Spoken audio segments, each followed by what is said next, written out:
फिलहाल अगर मैं देखूं कि मुनीर की टेंशन इस वक्त, अगर आप सोचें कि भाई ठीक है एक फील्ड मार्शल है क्योंकि आप खुद फौजी हैं, तो इस वक्त उसके दिमाग में क्या चल रहा होगा कि भाई ऑपरेशन सिंदूर जारी है, बलूच आए दिन क्या कुछ अशर कर रहे हैं, पिछले 6 महीने में कितने पाकिस्तानी आर्मी के जवानों को उन्होंने कब्र में पहुंचाया है ये भी सबको मालूम है। तहरीक लब्बैक ने आज लाहौर में, इस्लामाबाद में सड़कों पर जो कुछ कर दिया है वो अपने आप में पूरी दुनिया में इंटरनेशनली मैसेज दे रहा है कि क्या हालात हैं पाकिस्तान के, आपको इंटरनेट बंद करना पड़ गया 48 घंटे से। उसके अलावा केपी प्रोविंस भी है। तो फिलहाल मुनीर के दिमाग में क्या चल रहा होगा, कितना टेंस्ड होगा? बिल्कुल सही कह रहे हैं, मुनीर इस समय इतना टेंस होगा कि जैसे हम बात करते हैं हाइब्रिड गवर्नेंस की, पाकिस्तान में बोला जाता है हाइब्रिड गवर्नेंस। हाइब्रिड गवर्नेंस का क्या मतलब है? मुनीर के हाथ में सबकी डोर है और वो कठपुतलियों की तरह उनके पॉलिटिशियन जो है नाचते हैं, वही बोलते हैं जो मुनीर साहब बुलाना चाहते हैं।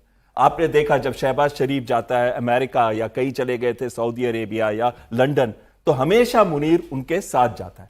तो कहीं ना कहीं इस बार दुनिया को भी यह पता चला गया कि जो रियल स्ट्रेटेजिक पावर है पाकिस्तान के अंदर वो मुनीर के पास है। लेकिन उन्होंने बड़ी कोशिश की है कि जो अकाउंटेबिलिटी इसके साथ आती है वो अकाउंटेबिलिटी को हम ना ले, अकाउंटेबिलिटी रखे पॉलिटिकल क्लास, पावर वो ले, पैसा वो कमाए, 1.5 लाख करोड़ का बिजनेस वो करे, 2 लाख करोड़ की रियल एस्टेट पे वो रहे, और जितने भी गलत काम होते हैं चाहे वो ड्रग मनी का है वो पाकिस्तान आर्मी करवाती है उनकी ISI इंटेलिजेंस एजेंसी से।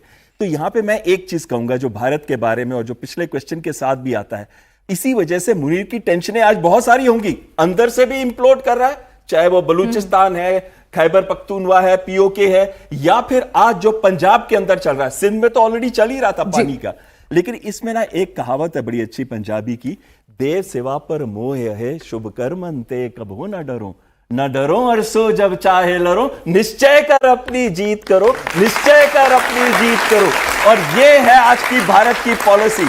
आज जब हम बना रहे हैं अपना क्लोज, आप कह रहे थे सऊदी अरेबिया के साथ $100 बिलियन की हमारी डील्स चल रही हैं, जिसमें से $50 बिलियन वो 2 रिफाइनरी बनाने में लगाएंगे हिंदुस्तान के अंदर। आपको क्या लगता है कभी भी भारत के अगेंस्ट वो कोई एक्शन ले सकते हैं? अरे भारत की 3rd लार्जेस्ट आर्मी है, 4th लार्जेस्ट एयरफोर्स है, 7th लार्जेस्ट नेवी है। आज पूरा विश्व देखता है हमको as a stabiliser, as a global stabiliser. हम किसी के सामने झुक नहीं सकते। क्या हमें NATO अलायंस की जरूरत है? NATO को आज हमारी जरूरत है यहां पे स्टेबलाइज करने के लिए इस एरिया को, साउथ एशिया को। जब मुनीर ने 3 हमले किए अफगानिस्तान के ऊपर, दिसंबर में उन्होंने अटैक किया था, पख्ती का एक जगह है, 46 लोग मारे गए थे, ज्यादातर महिलाएं और बच्चे। ये कह रहे थे TTP के अगेंस्ट एक्शन ले रहे हो।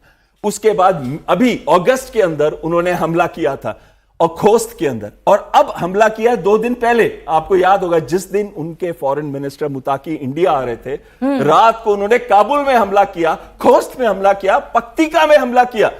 लेकिन उसका जवाब भी तो मिल गया। वो ये दिखा रहा है कि मुनीर हिल गया है, आज डर गया है वो, और डरा इतना है कि अफगानिस्तान को मार रहा है ये दिखाने के लिए कि तुम अगर भारत से दोस्ती करोगे तुम्हारा ये हश्र करेंगे। लेकिन तभी उन्होंने जवाब जो दिया है, क्या जवाब दिया इनके फॉरेन मिनिस्टर में?